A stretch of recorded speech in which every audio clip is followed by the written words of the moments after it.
welcome to the council meeting, policy committee meetings of the 21st of July 2020.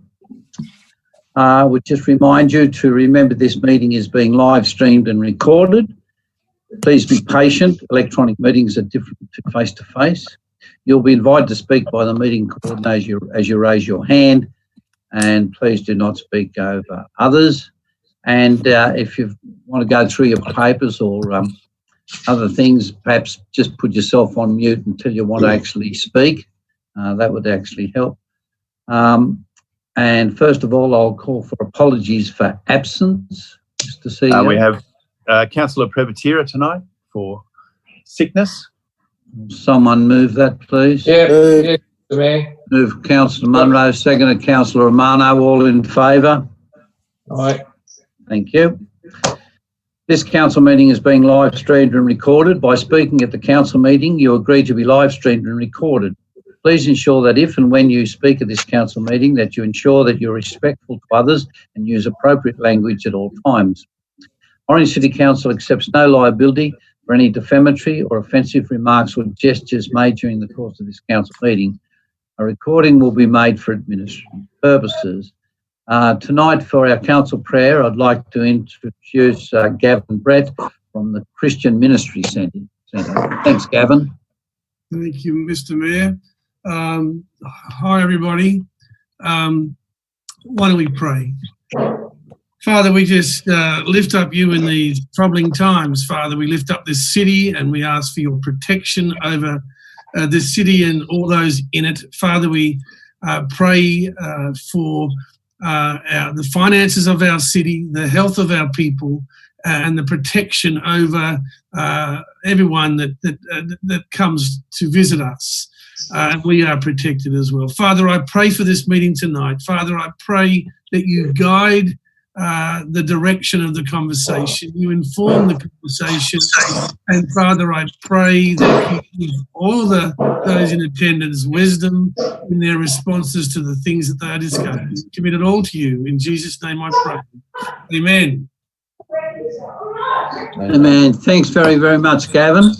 You're quite welcome to stay and spend your night Zooming if you wish, but I'm quite sure you've got other more important things to do. I spend my days Zooming, but I'm sure I can catch up with what happened. Good on you. Thank you very, very much for that. Appreciate it. I would like to acknowledge the Wiradjuri people who are the traditional custodians of the land. I would also like to pay respect to the elders, both past and present, of the Wiradjuri nation and extend that respect to other Aboriginal Australians who are present. Does any councillor wish to declare any conflicts of interest in any matter before consideration at the meeting tonight? I will declare a non-pecuniary but significant conflict of interest in item 5.6, which is the Orange 360 response, as I am a board director. So I'm McRae. In 5.6, and I'm also a director for Orange 360. Thanks, Councillor McRae. And Mr. Mayor, I should point out that I also am a director of Orange 360. So you'll be declaring an interest there too. Okay. I'll be silent on that item. So you'll organise that when we get through to there. We'll take into the waiting room, yes. Fine, thank you. There are no mayoral minutes. Now, council meeting adjourns now for the conduct of the open forum. And tonight we have with us Caddy Marshall, the CEO of Orange 360. Thanks, Caddy. And Peter Robson. Hi, Peter. And Peter Robson's the chairman of Orange 360. So, ladies before gentlemen, I suspect, on this occasion. Thanks, Caddy. Good idea. Thank you, and thank you all for coming, but I'm actually going to pass to our chair. I've had the great pleasure of presenting to you on several occasions, and I think it's only appropriate that the chair of Orange 360 speak first. Thanks, Caddy. Over to you, Peter. Okay, thanks, Reg. Well, thanks very much for having me and Caddy. It's been a while since I've had the opportunity of presenting what we're doing at Orange 360 to the council. I'm not going to give a sort of global presentation tonight. I just want to focus on the particular item at hand. But I should say before we get to that, the way that we want to handle this is I'll just give a general positioning, and I'll get Caddy in broad terms to explain what the program's about, and then that will better inform your deliberations, I would have thought. And certainly, Mr. Mayor, it's up to you, but we're happy to take any questions. Peter, sorry for interrupting. Just before you start, it was a miss of me. All the councillors are present, and that's Councillor Whitten, Councillor Munro, Councillor Duffy, Councillor Hamling, Councillor Taylor, Councillor Miletto, Councillor Turner, Councillor Nugent, Councillor McRae, and Councillor Romano. We have our CEO, David Waddell. We have Director Scott Maunder, Director Ian Greenham, Nick Redmond, an Acting Director, and Mark Hodges present, and we are being live streamed. Thanks, Okay, thank you. Thank you. Well, the first thing I want to say is, and before I get to the specific program, I would just want to register with you the success, as far as I'm concerned, as the chairman of Orange 360, in the way the company and in particular the board is operating. You will recall that we're able to have the 3 councils present and as part of the board. That has made a huge difference. The way in which the board's operating has been one where there's always a lot of debate on this board, I can assure you. But essentially, we've been able to reach a consensus on most decisions. In addition to that, we have a lot of pretty skilled people from the private sector. And, we have the ex-head of Parks Mines, we have the number 2 person in the hospital, myself, others. I won't go through them all.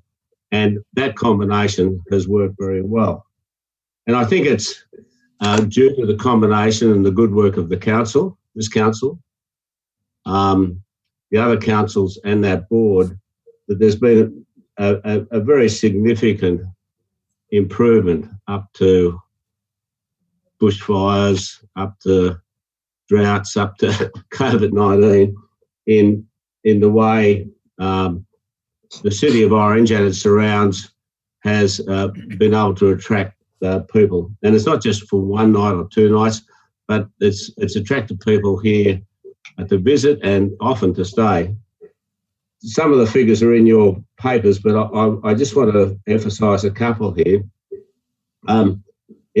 We have had an annual visitation growth of 33% over the last few years. If you speak to people from Destination New South Wales, which I did yesterday when they came up on the Qantas flight, we're ahead of the pack, well ahead of the pack. And not only, and most importantly, that increase has resulted in a 60% increase in visitor spend. And what that means is jobs.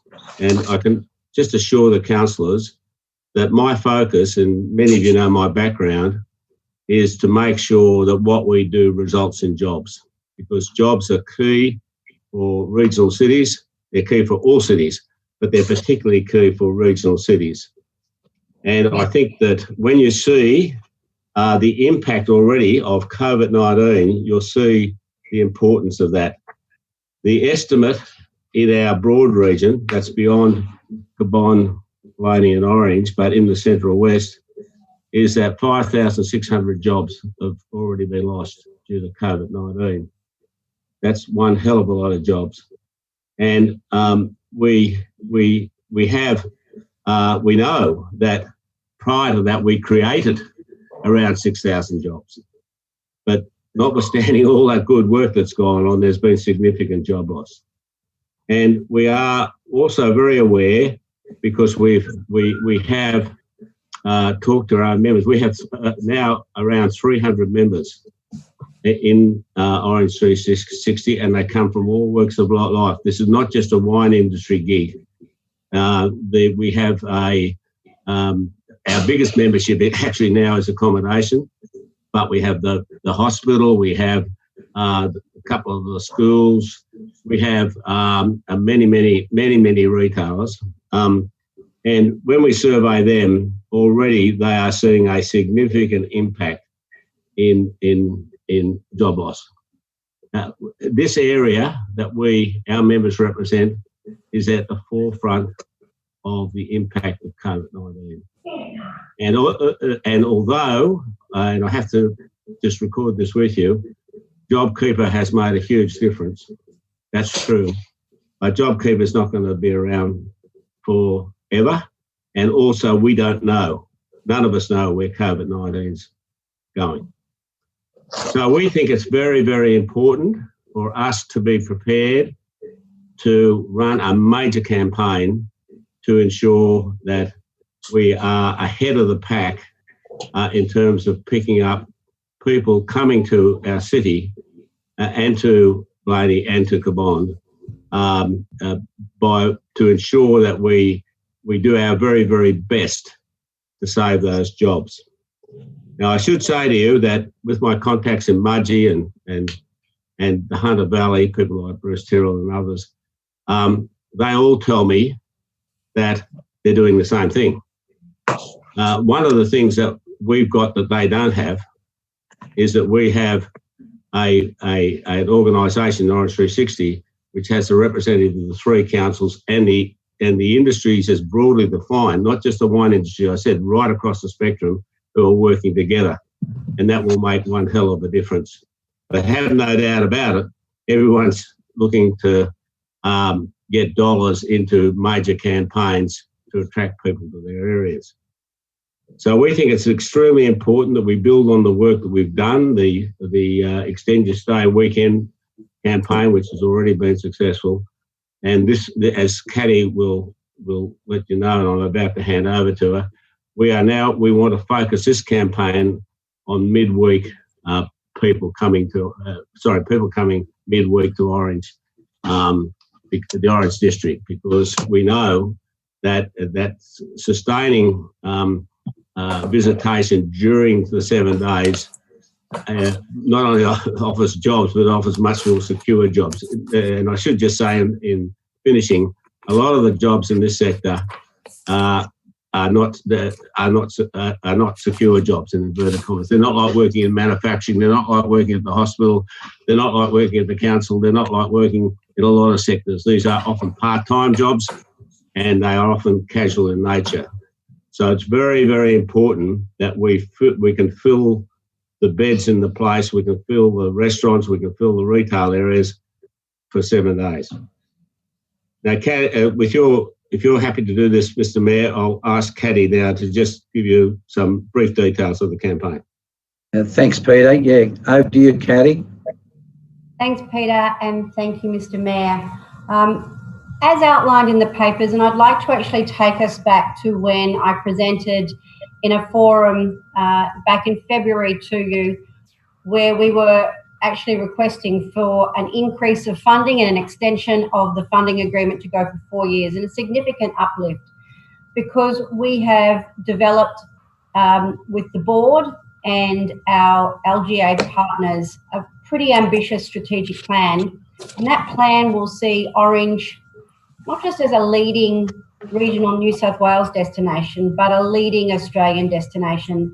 And certainly yesterday, with the arrival of the first Qantas plane, it was the first real tick of approval to say we really are stepping in that direction and really coming into a whole new league and a whole new era.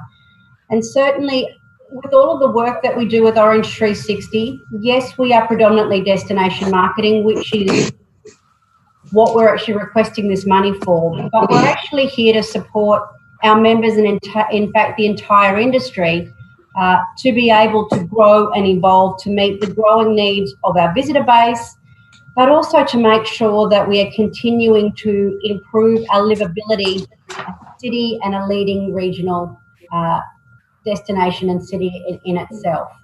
And so after February, we obviously had the restrictions imposed on us. And at that point, my discussions with our chair, as well as with the General Manager, David Waddell, and also Nick Redmond, was to say, out of respect for the long-standing relationship that we've had with Orange City Council, we wanted to make sure that we were continuing that partnership and that we would look to extend the existing relationship at the same level. And we would extend that for either a 12 or 18-month period, depending upon what the circumstances of COVID allowed us to do.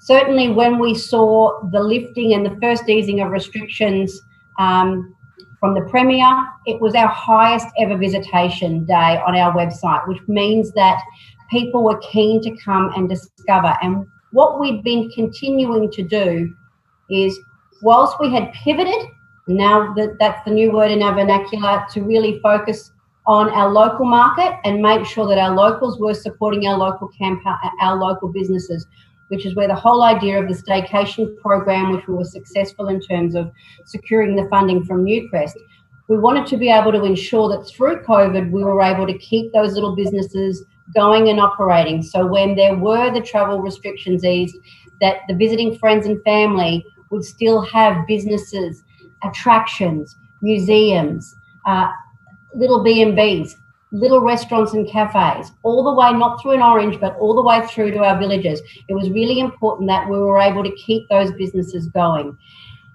And the request for this additional $100,000 is about matching the co-contribution from both Blaney and Cabon to make sure that we are ready and prepared with a creative campaign that will complement, as Peter said, the Extend the Weekend campaign that's been very successful in attracting a new market, the 28 to 34-year-old. And certainly we see this as almost that once-in-a-lifetime opportunity, and I wish it was different circumstances that we were coming and creating this campaign, where we're seeing that midweek potential with what we're currently seeing out there and coming through the Visitor Information Centre over the last month in terms of that 55-plus market who would normally be jet-setting, enjoying international travel. They now can't do that. And many of them that we're speaking to have never been to Orange. They've never been to Canowindra. They've never been to Carcoar or Millthorpe, Molong, and now they're coming and now they're falling in love. But we want to make sure that we continue to attract them, to invite them, that we're continuing to develop our product, and that our residents, in terms of our employers, exactly as Peter said, that we've got that ongoing jobs growth potential by being able to secure that market because they want to come to our region because they've seen how fantastic it is. And exactly as Peter said, we aren't the only destination that will be investing heavily, and we need to make sure that we are ready to go. The risk of not investing is that other regional destinations will have a greater ability to build that market share and that we will miss out. The failure to capitalise on all the hard work, not just in the last 3 years of Orange 360, but the very inception of Taste Orange. We need to build. We want to continue to build on our reputation. We want to be able to support, as the Mayor said yesterday at the Qantas landing, we've got to use it or lose it. We need to be able to make sure that we're taking advantage of this growing accessibility to our region. And certainly we want to make sure that our visitor economy continues to grow, not contract. Thanks, Catty. Look, I will take a couple of quick questions. Is there any Yes, Mr Mayor, if I may. Councillor Turner, then Councillor Duffy. I think, yeah, Councillor Turner. Thanks, Mr Mayor. Either to Peter or to Catty, all these new visitors that are coming into town, which is fantastic, what follow-up information are you getting from those people to see have we lived up to their expectations, or what are the shortfalls that we may have in their vision of what Orange was providing to them as a new experience? Well, Catty, I'll go first, and because Russell, I've been on cellar door for the last 3 weeks, so I can see what people are feeling. Look, I think that they're amazed how good the place is generally. And the other thing I'd say to you is that the other thing they always comment on is in the businesses that they go into, be it a shop, a winery, a pub, how we are following the COVID rules so much better than what's happening in Sydney, and they appreciate that. Right. Now, there's a few rat bags. We call them the entitled class in our winery. They'll wander in right at the end, and they won't have booked. So these days you've got to book, you've got to sign in, you've got to be allocated a table, a whole range of things which I won't go into, but they still think that they can swan in. And I think you'll find pretty well generally in Orange, certainly it's true in the areas that I work in, we've been very robust in dealing with those people and saying, no, that's not the way we do business. The way we're doing business is we're going to do it to the book. And I think that the people, we've never seen these people between 25 and 40. They've never been to Orange before, and they're all going to come back. And I think they greatly appreciate the way they're handling all this. Thanks, Peter. Thanks, Peter. Councillor Turner, if I can just continue on and also answer your question. We've got two avenues that we actually capture the sentiment in terms of the visitor experience. One is on a regular basis, we send out, particularly after long weekends, we send out to all of our business members a business sentiment survey to actually see how the trade went, if they'd heard any problems. But then we also prepare a survey that we ask them, particularly the accommodation venues, to be able to send that out so then we can capture that data as well. And in the era that we live in now with digital marketing, it's changed a lot even since when I first started marketing many, many years ago. We used to have to phone people to ask them what their experience was like. Now we have a program that Orange City Council already invested in called a program called Destination Think. And what that does, it has a wonderful way of being able to collect the sentiment of people that have been in your area based on their social media engagement. So whether they've liked it, how much they've engaged in our social media posts. And that's for both the Orange City Council platforms and also the Orange 360 platforms. So we invest in that. And actually in September, the tourism managers and Orange 360 will have 2 days of strategic planning, looking at both the Destination Think sentiment data, but also the visitor profile data that we're being able to secure through the Tourism Strategy Solutions report. Thanks very much, Katie. Councillor Duffy. You'll have to unmute yourself, Councillor Duffy. I know it's going to be difficult. Thank you very often, Mr. Mayor, but thank you very much. Peter and Katie, my question is about, you mentioned, look, there's $100,000 hoping to get from us tonight, and you also mentioned Blaney Cabon. Have you asked them for money yet, or is it just on a pro rata basis, or have they given it to you yet, or what? If I can answer that, Peter. Yep. Sorry. Yes, we've already secured both $50,000 from both Blaney and Cabon. They were very fortunate. Unlike Orange, both those councils were able to secure $1 million worth of drought stimulus funding, and so the Deputy Premier asked them to relinquish $50,000 each from that funding. But they also have increased their annual funding over and above what it was leading into our original terms of agreement, and they've extended from a 3-year contract to a 4-year contract. That's very good news, actually. I think from what I've known over the years that they've been sort of a little bit lacking in coming forward with dollars, but this is good news for us.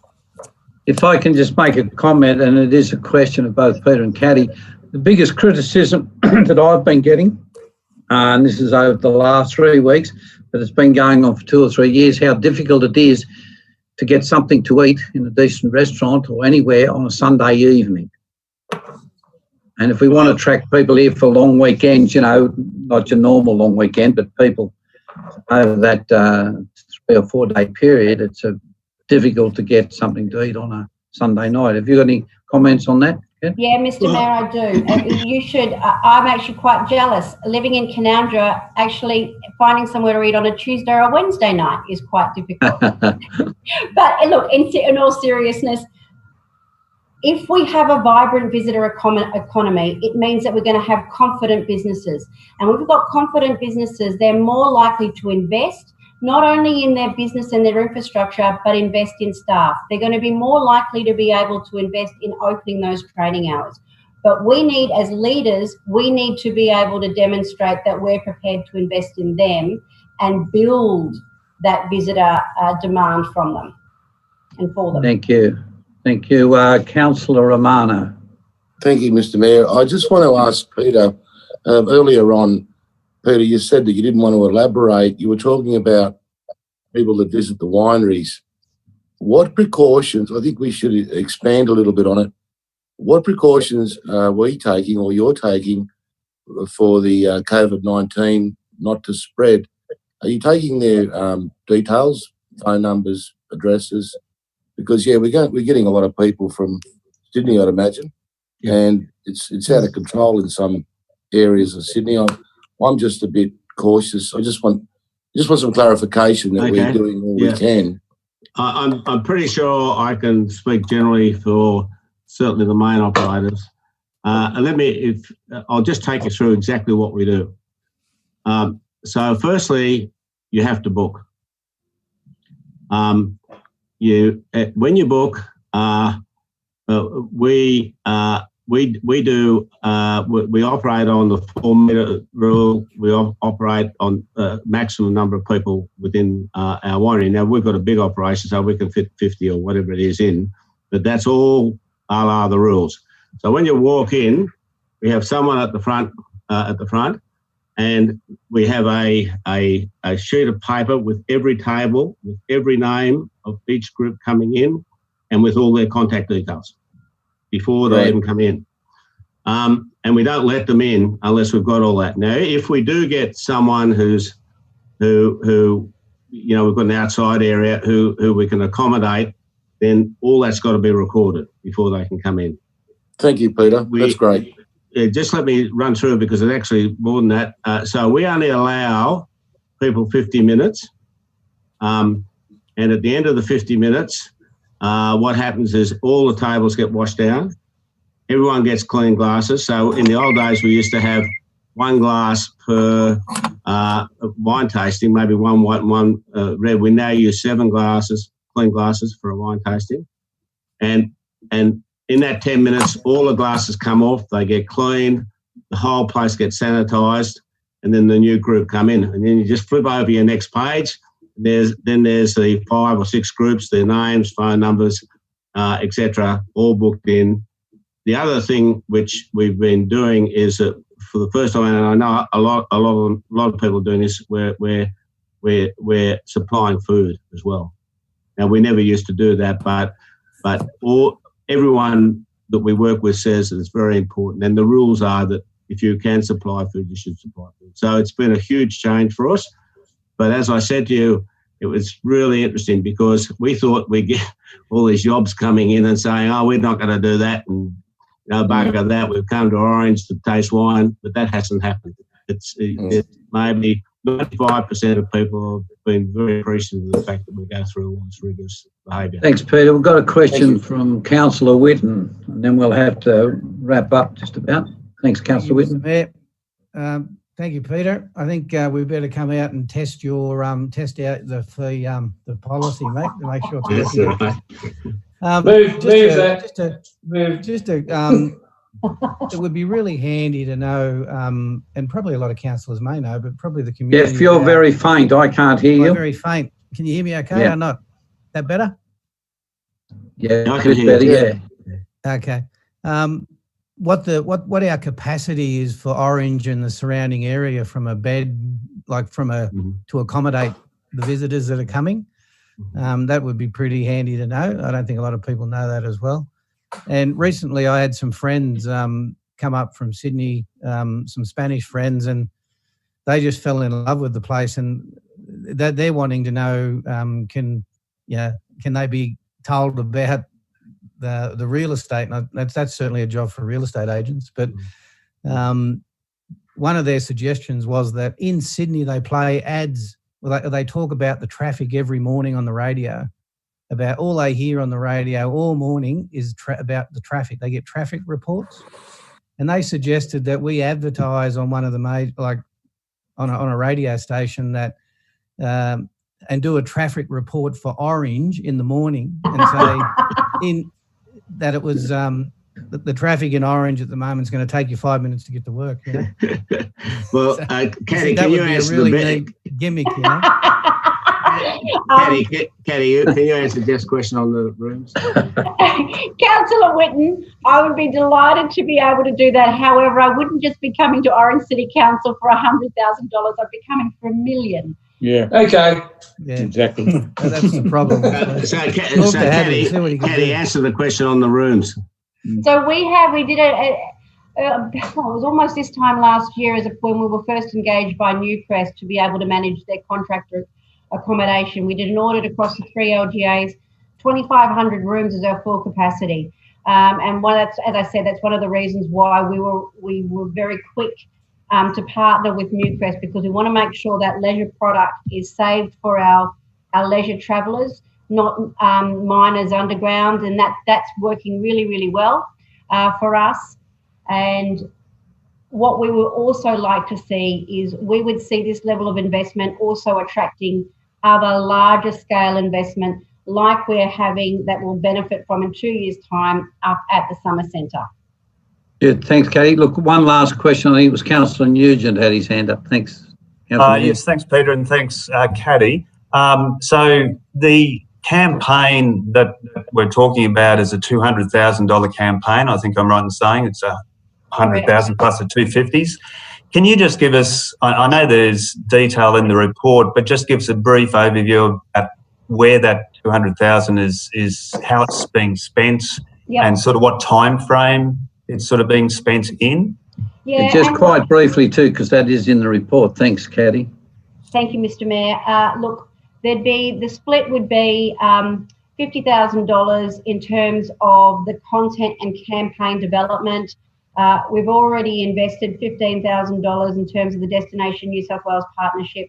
Predominantly, the world is very much the digital landscape, so we would be doing what we call native and marketing campaigns where it's appearing, it looks like an article where it's actually a paid sponsored content, and then retargeting people that have been onto either our website or our social media channels. Then certainly dedicated paid media in both print and digital publications, and then hosting for mills. So hosting media for mills where we get that third party endorsement, and certainly Destination New South Wales has already invested this week with obviously the landing of Qantas here. We've got some pretty heavy hitting media coming through. It would be leading into when we're going to be spending the majority of that money or investing is leading into our peak times. And what we want to be able to do is to develop the campaign content in mid-spring when our region is looking beautiful. We've got 2 wonderful seasons in both autumn and spring, and certainly even now the landscape's looking fantastic. But as our tagline says, it is an all year round investment, and leading into this, we were mindful that we could execute a campaign all year round at $100,000 or $200,000. The majority of the pickup in terms of what we will be able to invest with the $100,000 from Orange City Council is the new content and campaign development to complement the Extend the Weekend campaign. Thanks, Caddy. Look, can I just say too, it's been quite obvious over the last 2 weeks by Jingo, they're really hitting the, particularly one of the television stations with ads on Mudgee and an ad on Bathurst have been quite saturated. Look, thank you both to Peter and Caddy for coming tonight. Yeah, last one. Sorry. I like the comment from Peter where they said people were commenting on how Orange is the COVID-19, how serious we are taking compared to other places. That's great news. With this campaign, all local contractors will be contracted to do all the work? We will be tendering the campaign, and we'll be making sure that local contractors are part of that process. Thank you very, very much. Well, thank you, Peter and Caddy, and we'll continue on with our meeting and see you in the morning. Thank you so much. Ciao. Thank you very, very much for that. Just give them a moment. Our speakers, if they wish, they now come out of our meeting, but they can, if they watch, they can continue to watch the meeting via YouTube. Item 3.1 is confirmation of the minutes of the ordinary meeting of council held on the 7th of July 2020. Moved Councillor Munro, seconded Councillor Nugent. All in favour? Hands, please. We move down to item 4, which is notice of motion, plastics. Councillor Nugent. Yes, thanks, Mr. Mayor. I'm happy to move this motion. I won't read it. Councillor Prevatera was a co-sponsor of it, but is not here tonight. So if someone else is happy to... I will second it from the chair. Yep. Thanks, Mr. Mayor. Look, just speaking to it, I won't sort of take up too much time, but it's basically about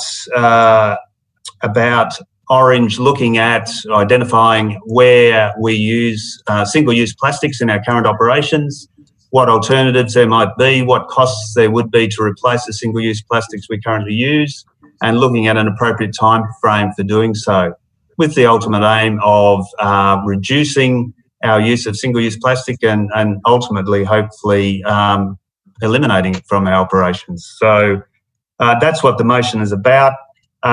Orange City Council has led the way for many years in terms of waste management, in terms of recycling, in terms of diverting waste from landfill, and purchasing products made from recycled plastics. So Council's led the way in this area for a long time, and I see this as a natural extension of that leadership that we have demonstrated over a considerable period of time.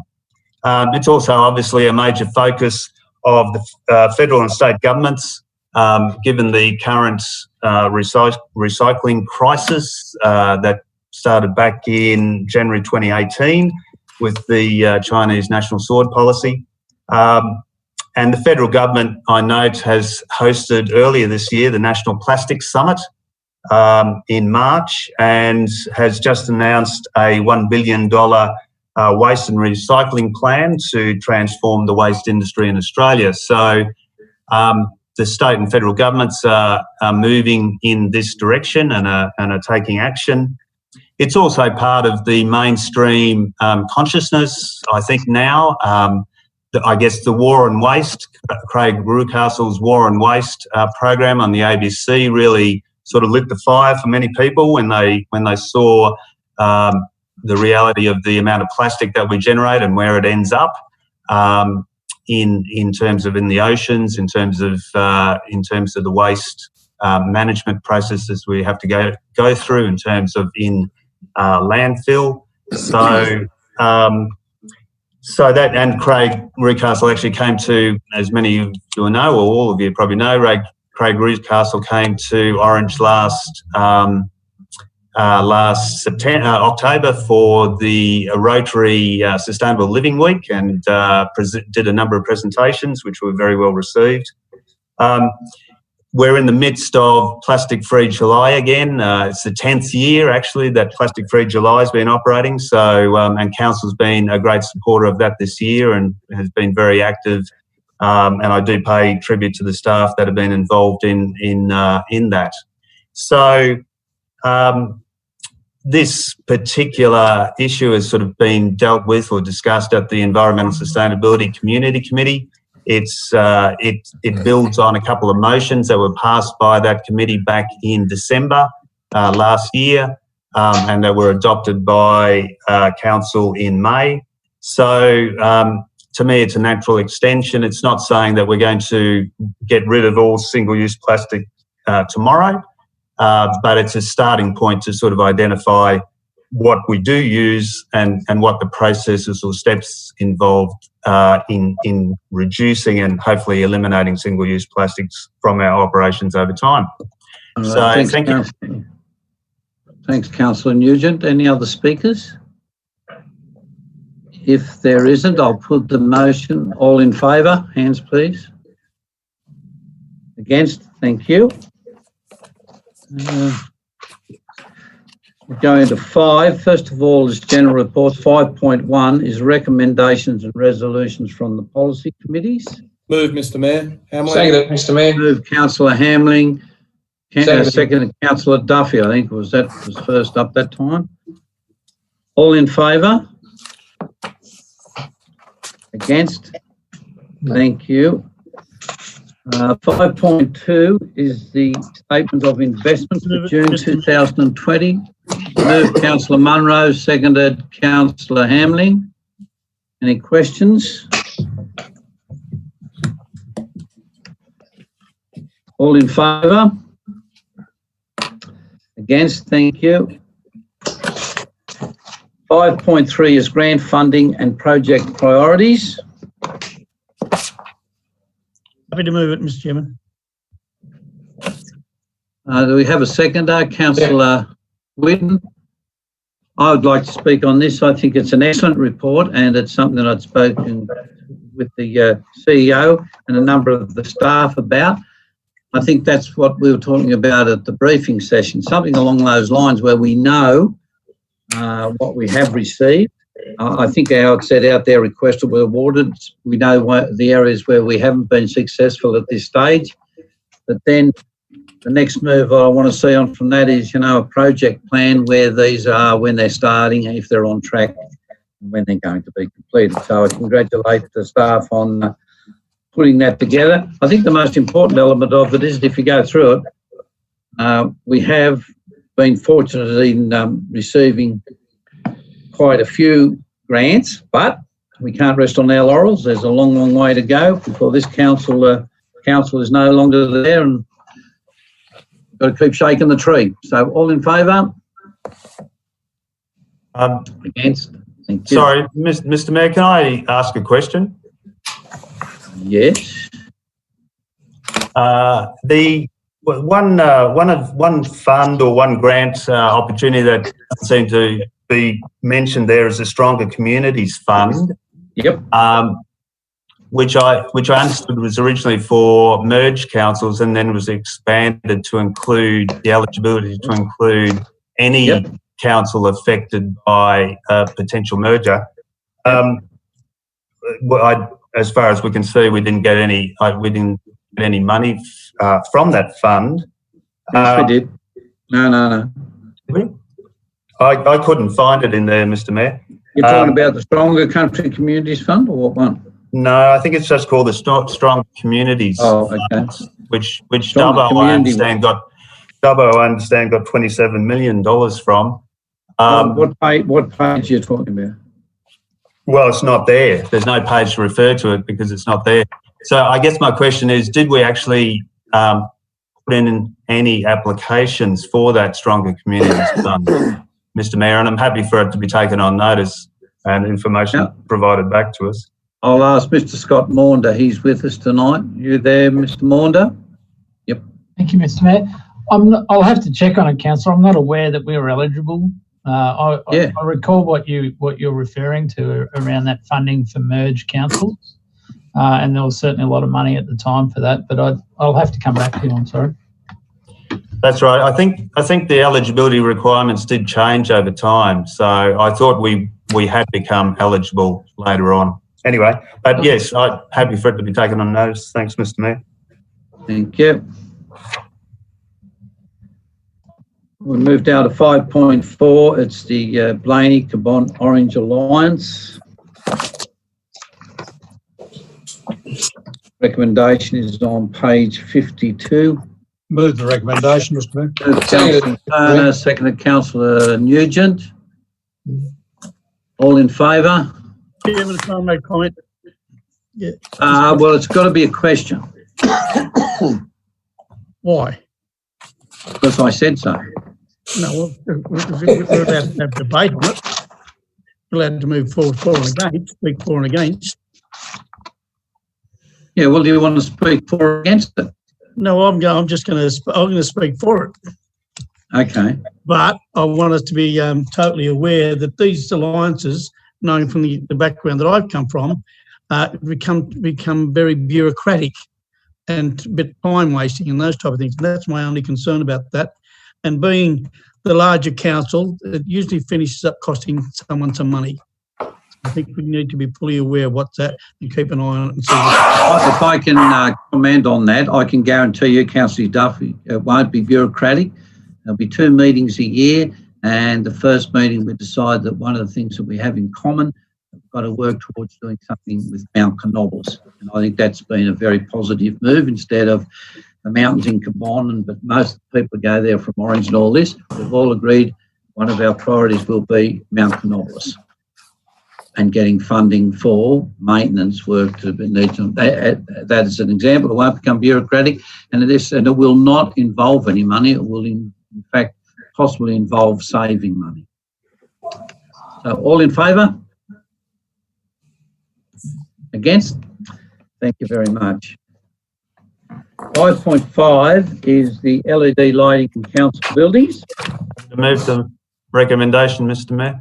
Moved Councillor Nugent, seconded Councillor Munro. Yeah, just to my comment as regards to the building, Mr. Mayor, if someone like to answer the question is how, if you look at the lights up and down Summer Street, the LED lighting up and down there, they're a bit like a South Sydney supported, front teeth supported, aren't they? Half of them are gone and they're all missing, some of them. Is this going to be the same, Kate? How often are we going to check this out? Oh, I mean, I can answer that. We'll check them out. These will be going in every council building. The LED lights, the other advantage they've got is that their maintenance life is far, far longer than normal lights. So we would expect maintenance savings on top of the power savings in here. The technology these days is excellent. I really commend this project to you, councillors. Thanks, Thanks, Mr. Wardell. Councillor Hamling. Mr. Mayor, just a quick question. You know how the lights stop at Lord's Place? Why haven't they gone up to the top to Sale Street? Is there a reason for that? Mr. Wardell will answer that. Which lights are you talking about? The new LEDs. The new LEDs, yeah. I know we had the coloured ones up the Lord, like originally they've been to Anson. Yep. Why originally didn't they go up to Sale? Well, a question of money in the first instance. What we're doing as part of the Future City project is a review of all lighting up and down Summer and the main streets. So once that comes to you, we will have the funding to then continue with more LEDs, fairy lights in trees, and more white-way lighting. So it's coming. It was a question of money at the time. Thank you. Councillor Nugent. Yes, thank you. Thank you, Mr. Mayor. Look, I think this is a really good initiative in terms of energy efficiency and saving on our electricity costs. The payback period is a very short 1.2 years, I was noting. I did have a question about who counted the 2,117 lights. No, you did. Very good. Thank you, Mr. Mayor. Probably one or two out. While he was driving past. Right. But no, the question is, with the 1.2 year payback period, is there any mechanism where the money, which is coming out of the renewable energy budget, can be rolled back into a sort of revolving fund to fund future energy efficiency projects? Is there some mechanism where we can do that? Council, we could. We've got a revolving energy fund, but the basis of that fund was that if you funded a project out of it, then you got the savings back. So this is from Council's main budget, not from that revolving energy fund. That would have to be brought back to you as a different resolution. And it'd have to come back in budget. Correct. Yeah. It would have to be. There's a councilman letter. Did you have a question? Yes, through you, Mr. Chair, to the CEO. I'm just wondering whether the CEO can provide a time frame for the installation of LED lights on Jack Brabham Park on the Bernie Stedman field. Councillor, I can't. I will have to take that on notice. Thank you. Just a question. I'm sure councillors are aware too. My wife brought it home last week. There's this, I don't know who it's through, special deal. It's an incredible deal. We went through and worked out how many LED lights we have out in our lounge room and through the house, where you can get all LED lights put in at substantial saving. Has anyone else seen that around? Well, I'll take it into council tomorrow and get it sent out to you if you wish.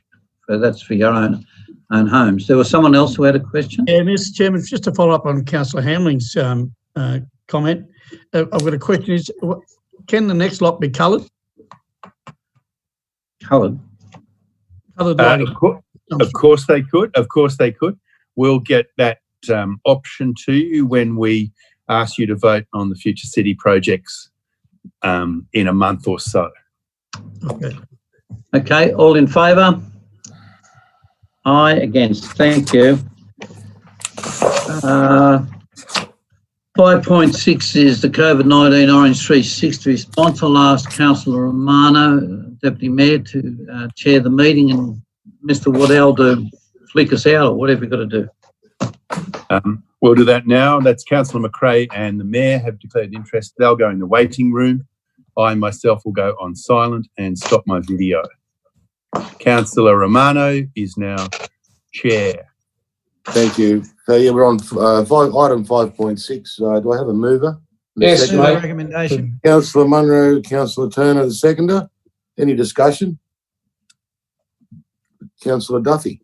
Yes, Mr. Mayor, thank you very much. I've got, first of all, my first reaction to this was I had a concern about, people coming to here that could be bringing this from Sydney and all those places there. And I'm glad Peter and Caddy addressed that issue. But my other concern was a concern I had, and it's been brought to my attention by a lot of businesses in this town. And one of the business houses in town here who runs an accommodation service for April this year took $14,000. For the April the previous year, $190,000. Now that's how much this has affected. And I think this money is going to be well and truly well spent. But the other concern is it in the budget? Probably not. But I mean, we can show the skill of our accounting team can certainly find it. And I think it's well done. But my other concern that this matter raises is we have Orange 360, which is fantastic, and we give it money.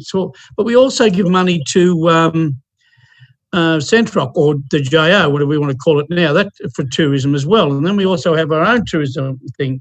So I just wonder where along the CEO is listening, do we have a bit of an update of where our tourism dollar goes actually and how many places it does go? But I'm going to support this 100%.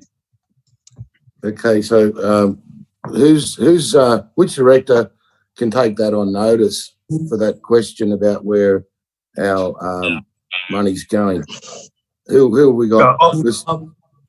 I'll take that on notice, Councillor. I will take that on notice and bring a report back. I'm happy with that. Yeah. Thank you. Councillor Milletta. Thank you, Mr. Chair.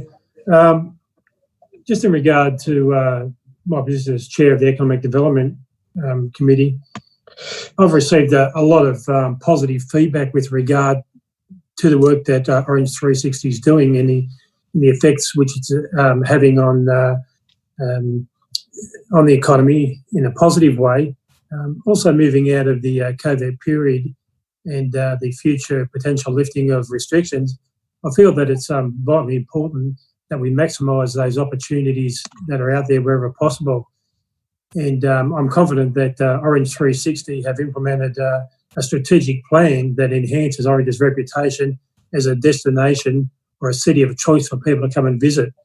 It is my understanding, listening to some of the news articles on the radio in the last 2 or 3 weeks, that Orange was ranked, I think, as number 2 in New South Wales as a destination of choice and in the top 5 in Australia. And I think that is a credit to the council staff who have worked hard in conjunction with Orange 360 to make that happen. So I'm going to fully support the recommendation. Thanks, Councillor Milletta. Councillor Hannon? Yeah, totally agree. I think we need to put this money up and to make hay while the sun shines, because there's a lot of people trying to get out of Sydney, and the wineries are doing their due duty with the COVID. With my comment earlier, I just want to make sure that local contractors are used to try and do some of this work for us and for 360. And my next question is, with the $200,000, is any of that being able to be leveraged to be matched by anyone? New South Wales destinations or anyone like that? Question for Mr. Waddell. I Mr. think Waddell. that- Nick, you're there? Yeah. Yeah, so we've had some discussions with Orange 360 around that, and we'll look for opportunities where we can. So there's been some discussions through back to Destination New South Wales as well. So certainly on the agenda. Okay. That's using that 200K to try and leverage another $2 for dollar matching or anything like that? Yeah, those sorts of things we'll try for you, absolutely. Thank you. Any further discussion? Councillor Munro. Look, yeah, I just like to reiterate what others have said, but I think the 100,000 is well spent. It's great to see both Blaney and Cabon getting on board and working as a team to try and maximise our potential as a region, and that's what it's all about. It's about us and the other two councils working together to find the best result. Okay. Thank you. Anybody against this? Because if not, I'll put the motion. I can't see everybody on my screen. You're right, Councillor Duffy, I can see you. So we're all in favour. I'll put the motion. All in favour? Against? Unanimous. Thank you. We'll let, who was that? I can't see everybody. Who have I got? Councillor Whitten. Just a Yes, matter of Councillor writing. Whitten. Yes, Councillor Whitten. Just through you to Mr. Redmond. There was an article on Sky last weekend. There was a where they talked about Orange for a good 20 minutes, and the young lady was giving a report on first home buyers in Australia, and Orange was ranked in the top 5% of new home buyers in the Orange region. And I thought, and I was going to try and grab it myself, Mr. Redmond, but I didn't. So I'll let you know about it. But I thought it was a great article, a really good article. Yeah. And they really did push Orange, and it went for around 20 minutes or so. Yeah, we can have a look at it and dig it out. It's great for the growth of Orange. Very good for the growth of Orange. Okay, well, I'll call the mayor back onto the screen. We're up to item 5.7. Thanks, Councillor Romana. Look, just on that, what Councillor Whitten just said, if you can get hold of that, Nick, I think that's something that could be circulated to all councillors, if you wouldn't mind. It was very, very good. I saw it. I'm sure it... 5.7 is a request for financial assistance from the Australian National Field Days. Now, I believe that's been withdrawn, Mr. Waddell. It hasn't formally been withdrawn, but I would ask the council doesn't consider the matter, because I've had no request from the field days to actually do anything else other than knowing that the field days are cancelled. If they want to do anything different, they can come to a future meeting. Can I just, I may just say that, yes, it was a very, very hard decision that had to be made. It's the first time in 68 years. And of course, Field Days have invested close on near $300,000 in Australian National Field Days for this year. So that will be quite a substantial operational loss for this year. But it was a decision that first had to be made. It was impossible to operate under even the existing COVID rules, which could actually change on you too. And as you know, exhibitors come from places like Victoria, Tasmania, and overseas. So it's unfortunate, and we'll just let councillors know that council has led it together, and I suggest, Mr. Waddell, that would be handy to be sent out to all councillors too. That's to via our federal member to the Federal Minister for Agriculture, asking that the Federal Minister for Agriculture take into consideration support for Australian National Field Days and other field days in Australia that have had to be cancelled. They have came up with some special funding for shows, for regional shows, because of the impact that they had on the local economy. And I can guarantee you it's an interesting one as far as I'm concerned. We've been talking tonight about Orange 360 and that, but the signature event to put Orange on the map was the Australian National Field Days. It was originally called Orange Field Days. I think in its heyday with Cabon and Orange, it got up near 60,000 people through there. But in the meantime, there's been a proliferation of field days right across Australia.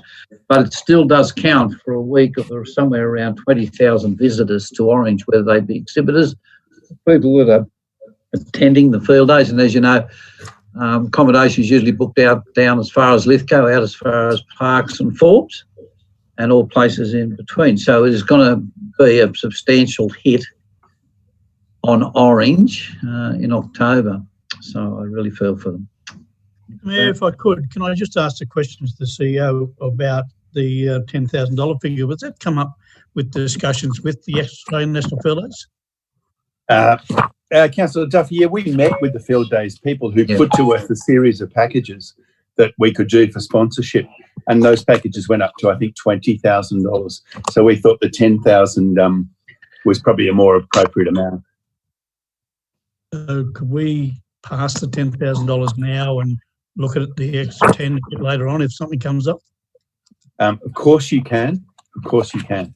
You could actually stick with the recommendation. I've had no formal correspondence from the field days to remove or change the recommendation this evening. No, they haven't, because they've been flat chat, doing letters and chasing around. There was, I think, it was over 500 odd exhibitors that already indicated that they would be attending. So all of those have had to be contacted. They will be contacted by letter. But so yeah, I would accept that you're saying leave it there at the moment. Councillor Duffy, was it? Yeah. I'm quite happy to move that $10,000 be granted. So could I just say that you would probably need to amend the resolution to refer to a 2021 field day, perhaps. I don't know. It'll come back. It'll come back. Councillor, sorry, Councillor. Yeah, it'll come back. It's Councillor McRae, sorry. It's going to deny it. I'd suggest that we don't address it tonight because it may tighten us up to, for example, funding an event that we know is not going to run ahead, which I'm not real comfortable at, and could open the floodgates for other events that aren't running that decide they want funding. So I think I'd prefer to see that we do get some more info from the field days. It could be followed up by staff, I imagine, quite easily, and it come back to us at a future meeting. Thanks, Councillor McRae. Any other speakers? So you haven't moved that. You moved that, Councillor Duffy, or not? Oh, I'm happy.